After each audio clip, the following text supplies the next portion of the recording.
ये है news network. आप देख रहे हैं भारत वन न्यूज, एक भारत एक आवाज। अखंड भारत संकल्प दिवस बड़ी धूमधाम मनाया गया। क्षेत्र पंचायत एलिया के अंतर्गत ग्राम पंचायत मोहद्दीपुर में भूपुराम धर्मेश्वर प्रसाद महाविद्यालय में अखंड भारत का मानचित्र बनाया गया और उसे दीपों की रोशनी से आलोकित कर दिया। पूरे क्षेत्र में रोशनी का प्रकाश दूर दूर तक फैला हुआ दिखाई देता था। महाविद्यालय के तथा राष्ट्रीय स्वयंसेवक संघ के एलिया खंड के संघ चालक कौशल किशोर वर्मा ने बताया कि हमारा देश बहुत विशाल भारत था। इसी दिन रात को हमारा जो भारत था बंटवारा दो भागों में हुआ। भारत और पाकिस्तान निर्मित हुए। अब हम लोग इसे एक मिशन के रूप में स्वीकार करते हैं। अखंड भारत का स्वरूप तथा आज के भारत में अंतर। भारत की भूमि पर सदियों के विदेशी शासन का 15 अगस्त 1947 को जब अंत हुआ तो वर्तमान भारत का नक्शा बना, जिसके पश्चिम में पाकिस्तान का नाम एक कट्टर धर्मार्थ इस्लामी देश है।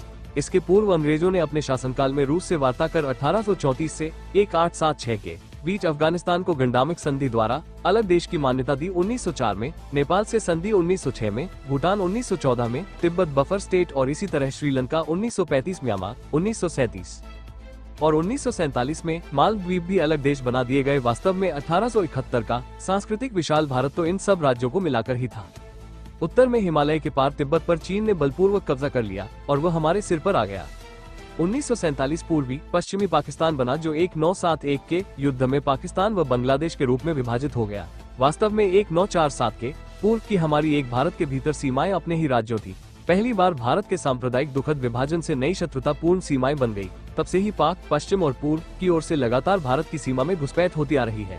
जनतंत्र की सुविधा का लाभ उठाकर वोट बैंक की राजनीति द्वारा सामाजिक दबाव बनाया जाता है, जिसे अल्पसंख्यकवाद का नाम दिया गया है। इसी आधार पर भारत के अंदर अलगाव व आतंक पैदा करके भारत को परेशान, लहूलुहान व अस्थिर देश बना देने की भारत विरोधियों की चाल काम कर रही है। राजनीतिक दलों की वोट लोभी दुर्बलता के परिणाम स्वरूप एवं भ्रष्टाचार से भरी स्वार्थ की राजनीति ने हमें असुरक्षित एवं असहाय देश के रूप में पहुंचा दिया है। संगठित राष्ट्र का श्रेष्ठ उदाहरण है अपना शरीर। एक ही रक्त मांस मज्जा से बना शरीर कितना एक रूप है कि सोया हुआ मनुष्य भी मक्खी, मच्छर या चींटी के काटे जाने पर सुप्तावस्था में हाथ भी हरकत करता है और उसे हटाता है। ये जो सहजता शरीर व्यवहार की है, इसी तरह से सहज ही शरीर की चमड़ी की संचेतना की तरह देश की सीमाओं का चिंतन समाज में होना चाहिए। संगठित समाज में भेदभाव नहीं रहता, सबका हित अनहित भी समान रहता है। समाज में किसी भी कारण देश के हितों को चोट पहुंचे, ऐसा भेद पैदा नहीं होना चाहिए। अपनी समस्या हम हल कर लेंगे, लेकिन किसी गैर को और उसके उल्टे विचार और संस्कृति को अपने घर में प्रवेश करने की अनुमति नहीं देंगे। ऐसा समरस समाज निर्माण करना हमारा कार्य है। यही समाज जिस दिन देश के लिए खड़ा हो जाएगा, उसी दिन भारत का भाग्य बदल जाएगा। यही भाव समाज रहता हमारे देश ये दशा नहीं होती। आइए हम जाने सांस्कृतिक विशाल भारत कितना बड़ा था और कब कब अलग अलग टुकड़ों में बंटता गया। Aryna, Iran. वेदों और पुराणों के आधार पर हम कह सकते हैं कि वैदिक काल में ईरान का नाम आर्याना था, जो समय के साथ बिगड़कर ईरान हो गया।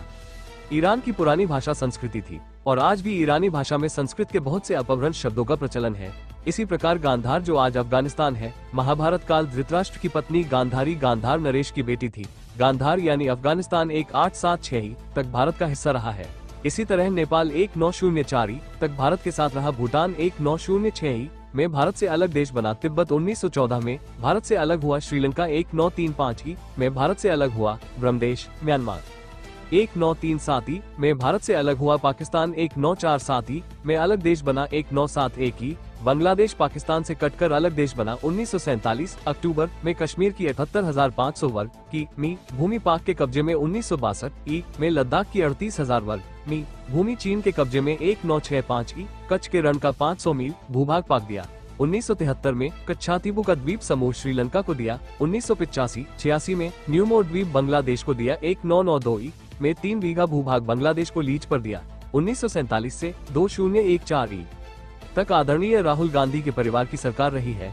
राहुल गांधी जी जनता ये बताएं कि 1947 से 2014 तक जो भूमि और द्वीप अन्य देशों को दिए गए, वो किस सरकार द्वारा दिए गए। रोज चिल्लाते हैं कि चीन कब्जा कर लिया है। आपके पूर्वजों ने जिन देशों को दान भारत भूमि दिया, उन्हीं का कब्जा है। भीष्म पितामह ने कहा था कि देश की सीमाएं माता के वस्त्रों के समान होती है, उनकी रक्षा करना पुत्रों का प्रथम कर्तव्य है। सांस्कृतिक विशाल भारत में 16 देश हुआ करते थे। Iran, Afghanistan, Pakistan, Tibet, Nepal, Bangladesh, Brahmadesh, Malaya, Philippines, Champa, Thailand, Cambodia, Bharat, Indonesia, Khetan, Bhutan आदि देशों को मिलाकर सांस्कृतिक विशाल भारत था। हमारे देश के जो वीर जवान हंसते हंसते भारत माता की बलिवेदी पर बलिदान हुए, उनको उस जमाने के कांग्रेसी आतंकवादी कहा करते थे। और जो अंग्रेजों के चाटुकार थे, वो स्वतंत्रता सेनानी की पेंशन लेते रहे। देश बढ़ता गया फिर भी पेंशन कम नहीं, अमर शहीदों को कोई भी लाभ नहीं मिल सका। असली स्वागत के हकदार सभी क्रांतिकारी हैं, उन्हीं लोगों का स्वागत करना चाहिए। अपने अपने घर सभी क्रांतिकारियों के चित्र अवश्य लगाएं और इनके बारे में बच्चों को इन लोगों के चित्र क्यों लगाए जाते हैं, तभी तो भावी पीढ़ी से देश बलिदानियों को जानेगी। इस अवसर पर विद्यालय परिवार के आशुतोष वर्मा, सह खंड कार्यवाह आशुतोष सिंह, प्रियांशु सिंह, प्रदीप मिश्र, उत्तम तिवारी, आयुष पटेल आदि बहुत से लोगों ने कार्यक्रम में भाग लेकर कार्यक्रम को सफल बनाया।